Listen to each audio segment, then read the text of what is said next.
네, 이처럼 정부가 김건희 여사 특검법 제2요구 안건을 의결하고 대통령 재가가 초읽기에 들어가면서 국회 재표결은 이제 시간 문제가 됐습니다. 국민의힘은 특검법 자체가 위헌적이라며 정부에 힘을 실었고 이에 반발하는 민주당은 재의결 시점을 검토하고 있습니다. 정치권 소식 알아보겠습니다. 이준엽 기자.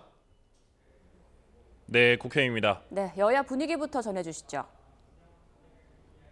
네, 국민의힘 추경호 원내대표는 오늘 오전 원내대책회의 뒤 기자들과 만나 앞서 제2요구 행사를 건의했었던 만큼 정부도 같은 판단을 한 것 같다고 강조했습니다. 위헌적 요소를 담고 있는 법안이기 때문에 제2요구 행사를 건의를 드렸고 여당 내부적으로는 이르면 모레로 예상되는 김 여사 특검법 재표결에 대응 방안을 고심하고 있습니다. 특히 지도부 공개 충돌로 이어진 당원 게시판 논란으로 이탈표가 지난 4명에서 더 늘어나는 것 아니냐는 우려도 나오는데 원내 핵심 관계자는 일단 특검으로 당이 무너지는 건 다른 문제라고 선을 그었습니다.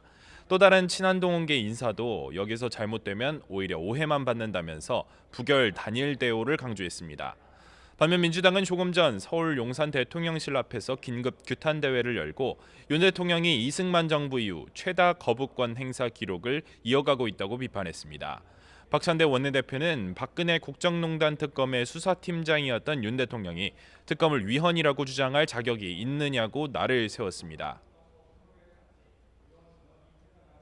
이승만을 그리도 칭송하더니 결국 이승만 비참한 전철을 밟을 생각이십니까? 강유정 원내대변인은 기자들과 만나 애초 모레로 추진하던 김 여사 특검법 재의결이 더 늦어질 수도 있다고 밝혔습니다. 당원 게시판 논란으로 여권 내부 분열이 가시화된 상태에서 이를테면 조직적 이탈표를 기대할 수 있다는 의견이 있어서라고 설명했는데요. 민주당은 모레 본회의에선 이창수 서울중앙지검장 등 검사 3명에 대한 탄핵소추안 보고 상설특검 규칙 개정안 상정으로 대여 압박 수위를 높인다는 방침입니다. 네, 어제 이재명 대표의 위증교사 1심 무죄 판결의 여진도 계속되고 있는데 국민의힘에서는 어떤 반응들이 나오고 있습니까?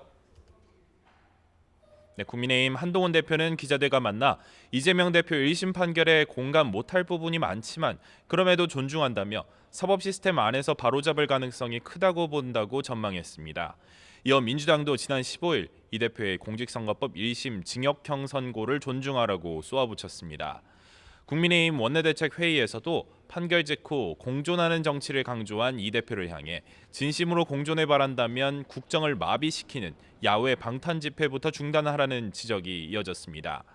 민주당이 보복의 정치에서 공존의 정치로 넘어가는 첫걸음이 될 거라며 검사 탄핵소추안 철회도 요구했습니다. 국회에서는 자신들을 수사한 검사들을 탄핵하고 방탄을 위해 입법권을 남용하며 협박했고 예산을 볼모로 보복의 칼날을 휘둘렀습니다. 네, 이에 대한 민주당 반응은 어떤가요? 네, 민주당 이재명 대표는 기자들과 만나 무죄 판결을 수용하기 어렵다는 한 대표의 발언을 두고 재판보다는 민생에 좀 신경 쓰시는 게 좋겠다고 응수했습니다. 최상병 특검을 하겠다고 제3자 특검 노래를 부르다가 갑자기 반대하고 상법 개정도 필요하다고 주장을 했던 것 같은데 정부 여당 태도가 반대로 바뀌었다고 지적했습니다. 박찬대 원내대표는 원내대책회의에서 1심 무죄는 사필 규정이라며 지난 2년 6개월 내내 야당을 표적 삼은 윤석열 정치검찰의 무도한 정치 사냥은 머지않아 종말을 고할 거라고 비판했습니다.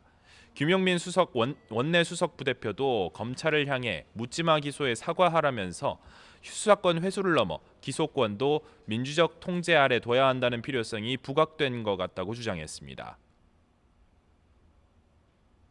한동훈 법무부 장관은 위법한 시행령을 만들어 이재명 대표에 대해 먼지털이식 수사를 줄기차게 감행했고 묻지마 기소를 감행한 총 책임자였습니다.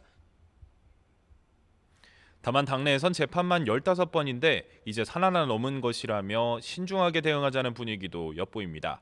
지금까지 국회에서 전해드렸습니다.